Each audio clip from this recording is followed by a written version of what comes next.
జ్ఞానయోగం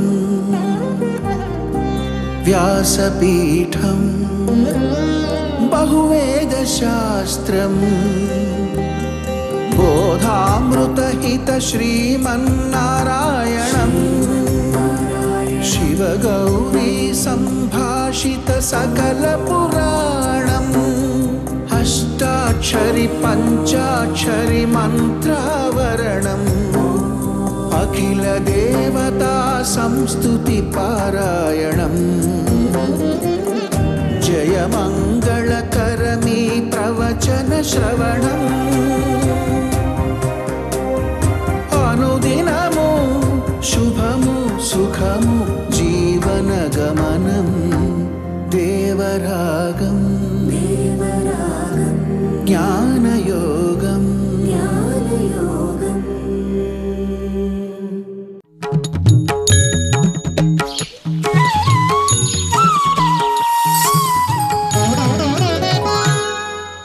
ఆపదామపహర్తారం దాతారం సర్వసంపదాం లోకాభిరామం శ్రీరామం భూయో భూయో నమామ్యహం. జై శ్రీమన్నారాయణ. ప్రియ భగవద్బంధువులారా, కంటికి కామెల దోషం వచ్చినవాడు అంటే జాండీస్ లాంటిదన్నమాట. వచ్చిన వాడికి లోకమంతా పచ్చగా కనిపిస్తూ ఉంటుంది. అది ఒక దోషం, అది ఒక రోగం. లోకమంతా పచ్చగా కనిపించడం పోవాలి అని అంటే లోకమంతా పచ్చగా ఉండదు ఉండదు ఉండదు అని చెప్పితే చాలదు. వాడికి కంట్లో ఉండేటువంటి దోషం తొలగాలి. అప్పుడే వాడికి లోకం ఎట్లా ఉంది అనేది తెలుస్తుంది. దోషం తొలగాలి అని అంటే దోషం వాస్తవం, అది తొలగాలంటే దానికి వాడాల్సిన మందు కూడా వాస్తవం. యోగ్యమైనటువంటి మందుని కనుక దానికి వాడినట్టయితే ఆ దోషం తగ్గి ఉన్న వస్తువు ఏదో అది ఎలా ఉందో వాడికి స్పష్టంగా గోచరిస్తుంది అనేది మనకి తెలుసు. అలానే వాడికి రోగం పోతుంది తప్ప నాకు రోగం వచ్చను అని వాడి తెలుసుకున్నంత మాత్రం చేత పోదు. కంటిలో ఏదైనా క్యాటరాక్ట్ లాంటి ఒక దోషం ఉన్నవాడికి ఎదురుకుండా కనిపించే ప్రతి వస్తువు రెండేసి కనిపిస్తాయి. వాళ్ళ ఆవిడ నుంచున్నా ఇద్దరిద్దరు కనిపిస్తుంటారు. ఏదైనప్పటికీ రెండు వస్తువులు కనిపిస్తుంటాయి. ఇది కూడా ఒక దోషం. దానికి కాచ దోషము అని పేరు పెట్టారు. సంస్కృతంలో అలా పేరు పెట్టారు దానికి, ఆయుర్వేదంలో. మామూలుగా మనం క్యాటరాక్ట్ లాంటిది అని అంటుంటాం. సో ఇలాంటి దోషం వచ్చింది, నాకు ఆ రెండు కనిపిస్తున్నాయి, చంద్రుళ్ళు రెండు కాదు, ఉండాల్సింది అసలు ఒకడే అని వీడికి తెలిసినప్పటికీ కూడా రెండు కనిపిస్తూ ఉంటాయి. తెలివి వల్ల ఆ రెండు కనిపించడం అనేటటువంటిది మారదు. ఉత్త తెలివి వల్ల మారదు కదా. వాడికి ఎట్లాంటి తెలివైతే అది మారుతుంది. నాకు ఉన్న దోషము తొలగాలంటే తగినటువంటి మందుని తగినటువంటి క్రమంలో నేను వేసుకున్నప్పుడు మాత్రమే ఇది పోవును. ఇలా తెలివి కనుక ఏర్పడ్డట్టయితే ఆ తెలివి ద్వారా వీడు ఒక మందుని వీడు సంపాదించి దాన్ని వేసుకున్నట్టయితే అప్పుడు వీటిలో ఆ దోషం తగ్గి ఉన్న వస్తువు ఏదో ఉన్నట్టుగా కనిపిస్తుంది. దోషం వాస్తవమైనప్పుడు అది పోవటానికి వాడే మందు కూడా వాస్తవం కావాలి. అయితేనే అది పోతుంది, అది లేకపోతే పోదు. ఇది మనందరికీ తెలుసు. అలాగే మనకి ఈ ప్రపంచం ఇది ఎన్నో రకాలుగా ఇదంతా నాది, నా కోసం అన్నట్టు అనిపిస్తోంది. మనకు కనిపించే ప్రతి వస్తువుని కూడా నేను చేస్తున్నా, నేను సంపాదిస్తున్నా, నా కోసం సంపాదిస్తున్నా, నా వల్ల జరుగుతోంది ఇదంతా. ఇలాంటి ఈ నేను నాది అనేటటువంటి భావనలు బహుళంగా జరుగుతున్నాయి. ఇది పోవాలి అనంటే ఏం చేస్తే పోతుంది? కంటి దోషం వచ్చినప్పుడు యోగ్యమైన మందు వేస్తేనే అది ఎలా పోతుందో, కేవలం దోషం ఉందని తెలిస్తే ఎలాగైతే పోదో, అట్లానే ఈ ప్రపంచపు విషయంలో నిజానికి ఇదంతా నేను చేస్తే ఏర్పడలే, నా కోసమే ఏర్పడలే, నా వల్లే నడవటం లేదు. నేను నిన్నొచ్చా, ఈవేళున్నా, రేపొద్దున నా పని అయిపోతుంది. కానీ ఆ ఎదుటి ప్రపంచం అంతటా ఉంటుంది, ప్రపంచం అంతా అయితే ఉంటుంది. ఎప్పుడు నీ తర్వాత వచ్చిన వాడు దాన్ని చూస్తాడు. అంటే ఇందులో మనకు కొన్ని వచ్చి పోయేవి కనిపిస్తున్నాయి, కొన్ని నిలకడగా ఉండేవి కనిపిస్తున్నాయి. ఈ ప్రపంచం అంతా మనకి ఇదంతా నాది నాది అని అనిపించడానికి కూడా కారణం ఒక దోషం లోపల, దాని పేరే అహంకారము అని. మనం నిజానికి చేస్తే ఇది ఏర్పడలే, మనం తీసేస్తే ఇదేం పోదు, మనం దీన్ని ఈ రకంగా మార్చాలంటే మార్చతగినది కూడా కాదు ఇది. అది ఉన్నది ఉన్నట్టుగా నీ మీద తన ప్రభావాన్ని చూపిస్తూ ఉంటుంది, సాగుతూ ఉంటుంది. అది వాస్తవం.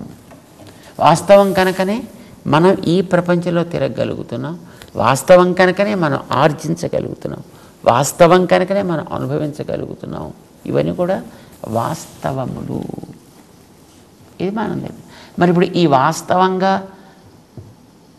ఎవడో ఏర్పరిచింది, దేనికోసం ఏర్పరిచాడో, అది ఎలా సాగుతోందో, ఇవేవీ తెలియనటువంటి నువ్వు దీని యందు నేను నా వల్లే జరుగుతోంది, ఇది వాడి ప్రయోజనం కోసం జరుగుతోంది అనేటటువంటి దాన్ని మనం గుర్తించాలి అని అంటే మనకి గుర్తింపచేసేవాళ్ళు ఎవడైనా ఒకటి కావాలి మొట్టమొదట. ఆ గుర్తింపచేసే వ్యక్తిని ఆచార్యుడు అని మనం అంటాం. అతని ద్వారా మనకి ఒక జ్ఞానం లభించాలి. ఏ జ్ఞానం లభించాలి, ఎట్లాంటి జ్ఞానం లభించాలి? కొంతమంది పాపం యోగ్యులు బుద్ధిమంతులు వాక్యార్థ జ్ఞానమే సాధనం. వాక్యార్థ జ్ఞానం అంటే కొన్ని మంత్రాలు ఉంటాయి, ఆ మంత్రాలకి తాత్పర్యం తెలుసుకుని నేనే సర్వస్వము ఓం అని అనుకుంటూ ఉంటే, అలాంటి ఉపాసన చేసినట్లయితే వీడికి అది క్రమంగా తొలగిపోవును అని అంటారు. కానీ నిజానికి అట్లాగే పోయేవి కాదు. ఇది లోపల పట్టి ఉంటుంది. ఈ పట్టి ఉండేటటువంటి వాసనలని మనం తొలగగలిగేటట్లుగా మనం ఏదైనా చెయ్యాలి. తెలిస్తే చాలదు, చెయ్యాలి. వాక్య అర్థజ్ఞానం చాలదు, వాక్య తాత్పర్య ఆచరణ జ్ఞానం కావాలి. ఆచరణ జ్ఞానం కావాలంటే వీడు పని చేయాలి కదా. పని చేయాలంటే కర్మాచరణ కావాలను, పని చేయాలి. ఎవడికి తగినటువంటి పనిని వాడు చేయాలి. ఏ పని చేసినా వాడికి చెందుతుందా అంటే చెందుతుంది అనే మనకి వేదాంతం చెప్తోంది. స్వకర్మణ తమ్ అభ్యర్చ్య అని చెప్తోంది. పని నీది, తమ్ అభ్యర్చ్య వాడిని నువ్వు ఆరాధన చేస్తున్నట్లు లెక్క. పనిని మానడానికి వీళ్ళే, పనిలోకి ప్రేరేపించాల్సినటువంటి తెలివి లేకుండా ఉండడానికి వీల్లేదు. రెండూ కావాలి. తెలివి సహకరించాలి. సహకరించిన తెలివితో వీడు పని చేసుకుంటూ ఇందాక అనుకున్నటువంటి క్రమంలో వీడికి కలగాల్సిన జ్ఞానం ఒక క్రమంలో పండాలి. పండితే దానికి భక్తి అని పేరు. అంటే భక్తి వెనకాతల ఉండి నడిపించే కర్మ ఆచరణ వీడు చేయాలి. చేస్తే అప్పుడు వీడికి ఏర్పడ్డ దోషం పోతుంది. కంటి దోషం పోతే వాస్తవాన్ని ఎట్లా చూడగలుగుతాడు?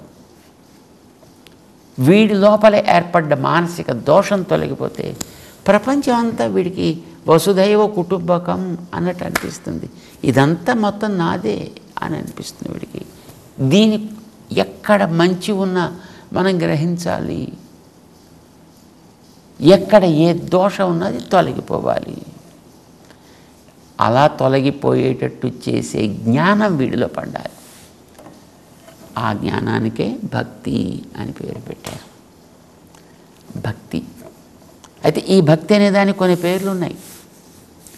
వేదనము పేరుంది, స్మృతి పేరుంది, దర్శనము, ధ్యానము, ఉపాసన, భక్తి, 6 పేర్లు. ఈ 6 పేర్లు ఇలా ఉండాలి, ఇలా అవి ఉండాలి అని మనకి వేదాల్లో చాలా చక్కటి విస్తృతంగా వాటి గురించినటువంటి చర్చ చేశారు. వేదనం అంటే ఏమిటి, ఏం జరుగుతుంది దానివల్ల, స్మృతి అంటే ఏమిటి, ఎలా జరుగుతుంది అది. స్మృతి ధ్రువా స్మృతి స్మృతిలంబే సర్వగ్రంథీనాం విప్రమోక్ష. వీడిలో కనుక ఆ ఆలోచన, నిలకడ స్థైర్యం అది కనుక ఉన్నట్టయితే వీడిలో అన్ని కర్మబంధాలు వీడి తొలగిపోతాయి అని అది కూడా ఒకచోట చెప్పడం జరిగింది. ఉపాసన కూడా ఇంకొక పేరు, దర్శనము, ధ్యానము, ఉపాసన, ఇవన్నీ కూడా భక్తికి పేర్లు. అంటే భక్తి అనే ఒక పాక స్థితిని ఇది చేరాలంటే ఇవన్నీ ఒక్కొక్కటి ఒక్కొక్క పూర్వరంగ దశలు అన్నమాట. ఇవన్నీ కూడా పూర్వం ఉంటేనే ఆ భక్తి అనేటటువంటిది వీడికి కార్యకరం అవుతుంది. అలాంటి దానితో తప్ప మరొక దానితో నేను తెలియనయా. భక్త్యాతు అనన్యా శక్య అహం ఏవం విధ అర్జున. భక్తికి తప్ప నేను మరొక దానికి దేనికి కూడా అందేవాడిని కాదు. సో అలాంటి ఉపాసన, ధ్యాన, దర్శన, సమానాకార,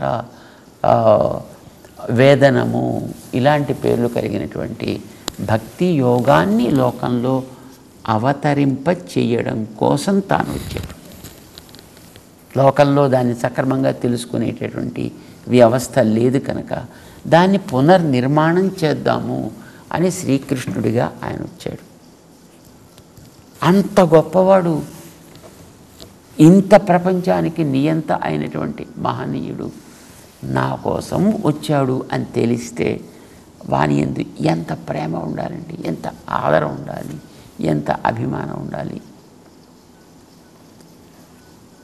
ఇది లోపల ఎంత పరిపాకం చెందితే వీడికి తెలిసినటువంటి జ్ఞానం ఎంత పండితే అంత వీడికి అది వస్తుంది.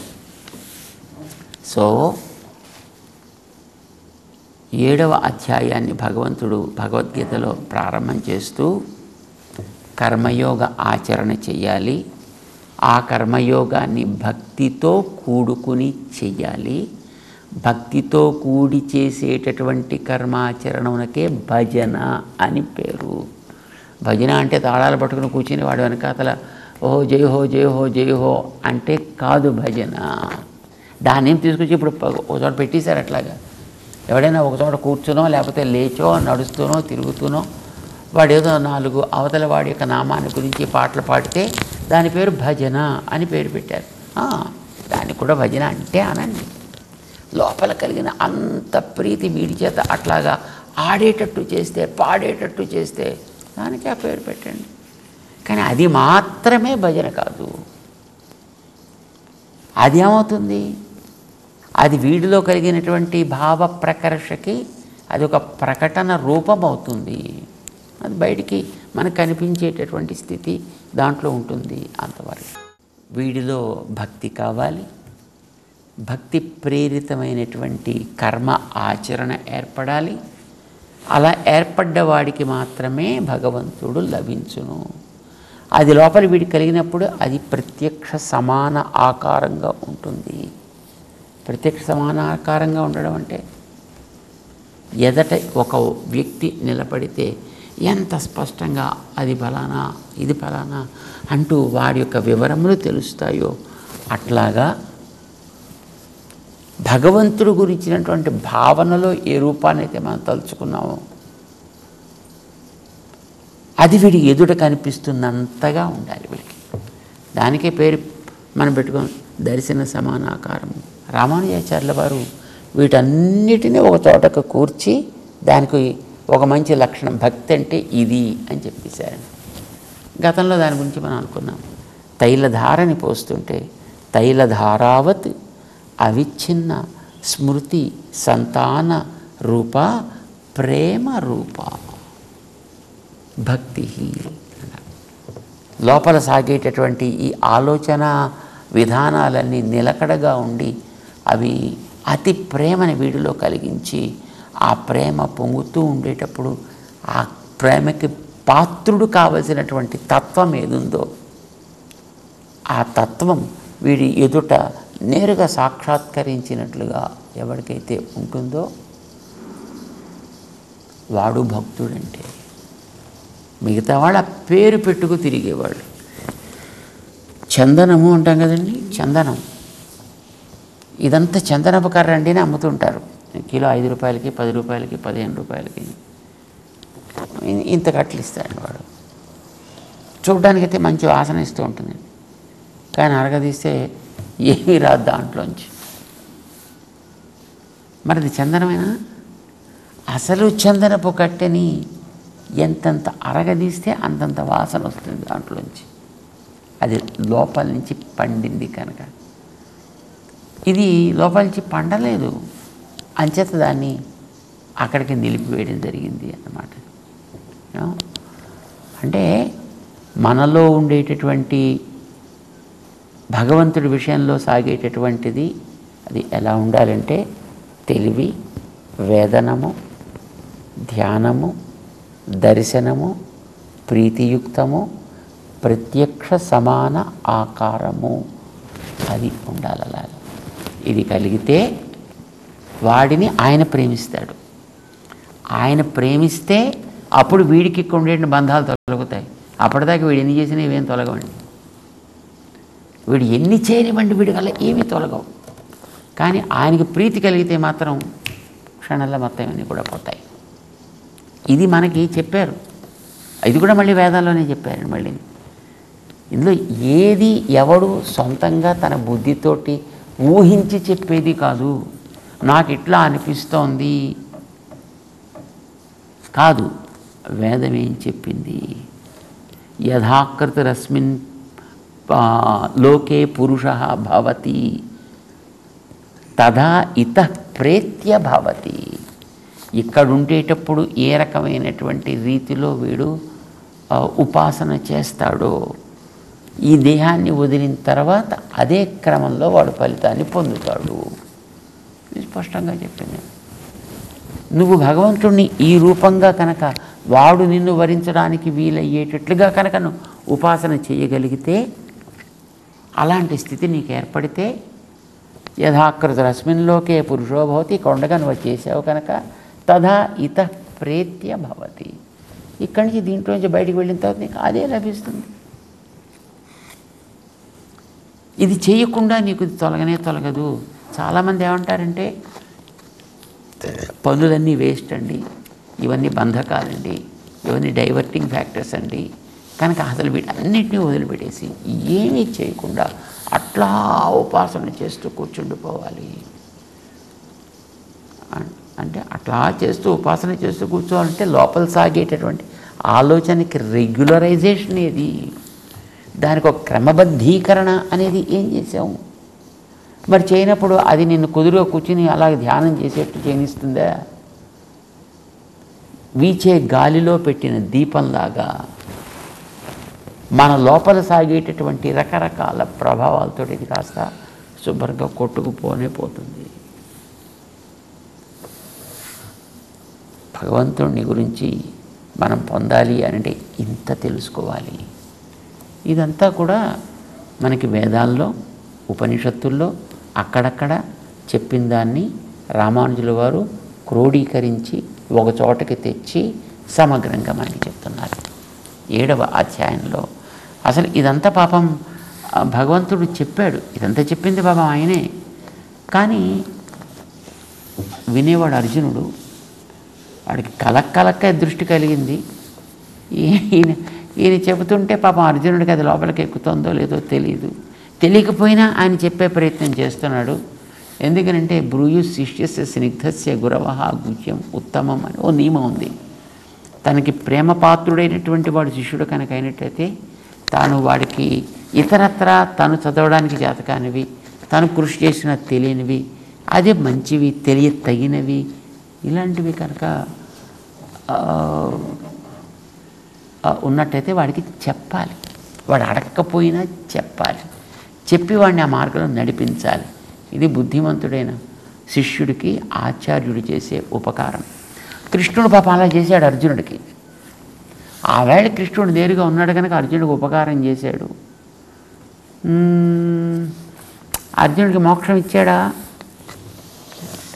అంటే బహుశా ఇచ్చి ఉండకపోవచ్చు. ఎందుకని అంటే తను చెప్పినవి ఇవన్నీ విన్నాడు తప్ప అనవసరంగా బుర్రలోకి ఎక్కించి పాడు చేసుకోవడం ఎందుకు అన్నట్టుగా అన్నీ జాగ్రత్తగా అలాగే వదిలేశాడంతే. మనసులోకి ఎక్కింది చాలా తక్కువ. అంచేత వాళ్ళకెవరికి మోక్షం వచ్చినట్టుగా మనకి కనిపించటం లేదు. ఏమో కొంతకాలం అక్కడెక్కడో అయిన తర్వాత మళ్ళీ అక్కడి నుంచి వాడికి ఏదో ప్రమోషన్ ఇచ్చి తీసుకెళ్ళినట్టుగా తీసుకెళ్ళి ఉండొచ్చేమో.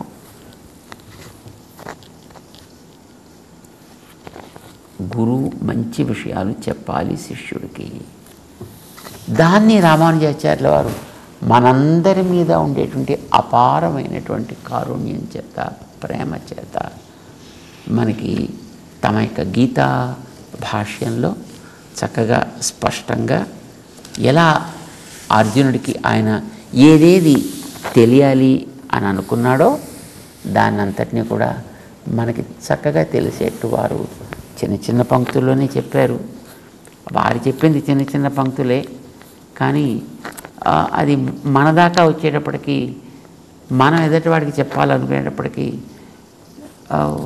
వారి యొక్క మహానుభావులు జ్ఞానంతో అయితే చక్కగా సూటిగా సంక్షిప్తంగా సారాంశం తీసి వాళ్ళు ఇవ్వగలుగుతారు. సాధ్యం కాదు కనుక మనం దీన్ని ఎంతెంత కన్ఫ్యూజ్ చేయొచ్చో అంతంత కన్ఫ్యూజ్ చేస్తూ ఎదటవాడిని మనం చెప్పుకుంటూ ఉంటాం అన్నమాట. 7వ అధ్యాయంలోకి వచ్చిన తర్వాత భగవంతుడు, అర్జున నీకు జ్ఞానము విజ్ఞానము రెండూ నేను అందిస్తానయ్యా. జ్ఞానం తేహం సవిజ్ఞానం ఇదం వక్ష్యామి. నీకు జ్ఞానాన్ని చెప్పబోతున్నా, విజ్ఞానాన్ని కూడా చెప్పబోతున్నా అని చెప్పాడు ఆయన. జ్ఞానం అంటే తెలివి. ఏం తెలివి? తనకి ఏం తెలిస్తే నాకు చాలా ఇష్టడవుతున్నాడు? తన గురించి తెలిస్తే. అంచేత ఇప్పుడు నేను చెప్పబోయే జ్ఞానం దేనికి సంబంధించింది? తనకి సంబంధించింది. భగవంతుడికి సంబంధించినటువంటి జ్ఞానాన్ని విజ్ఞానముతో పాటు కలిపి చెప్పేదా. తనని గురించి చెప్పాక మళ్ళీ తనకి విజ్ఞానం ఏమిటండి? విజ్ఞానం అంటే విలక్షణమైన జ్ఞానము, విశేషములతో కూడుకున్న జ్ఞానము, విశేషములతో కూడుకున్న భగవత్ సంబంధమైనటువంటి జ్ఞానము. ఏమిటి విశేషాలతో కూడుకోవడం అంటే? భగవంతుడు ఎప్పుడూ ఒంటరిగా ఉండడు. భగవంతుడు ఎప్పుడు కూడా దివ్యమంగళ విగ్రహాకారుడై ఉంటాడు. అంతేకాదు ఈ ప్రపంచానంతటిని కూడా తన విగ్రహంగా మార్చుకొని ఇందులో కూడా ఆయన ఉంటాడు అని మనకి కొంచెం పైకి వెళ్ళాక తెలుస్తోంది. భగవంతుడికి స్వరూపం ఉంది, భగవంతుడికి అందమైన రూపం ఉంది, భగవంతునికి మంచి మంచి గుణములు ఉన్నాయి, కళ్యాణ గుణములు అని అంటాం. అంతేకాదు ఆయనకి మన దృష్టిని తన వైపు ఒకసారి వచ్చిన తర్వాత మళ్ళీ కదలకుండా ఉండేట్టు చేసుకోగలిగేటంత కాంతి కలిగినటువంటి దివ్య ఆభూషణములు ఉన్నాయి, అలంకారాలు ఉన్నాయి, ఎన్నో రకాల చేష్టలు ఉన్నాయి. ఆయన ఒక్కొక్క గుణాన్ని చూపించడానికి చేసినటువంటి ఒక్కొక్క పని, అలాంటి ఎన్ని పనులు ఆయన చేశాడో కదా. సో వీటన్నిటినీ కూడా కలిగిన వాడుగా ఆయన ఉంటాడని తెలుసుకోవడం విజ్ఞానం. విభూతియుక్తుడై ఉంటాడని తెలుసుకోవడం విజ్ఞానం.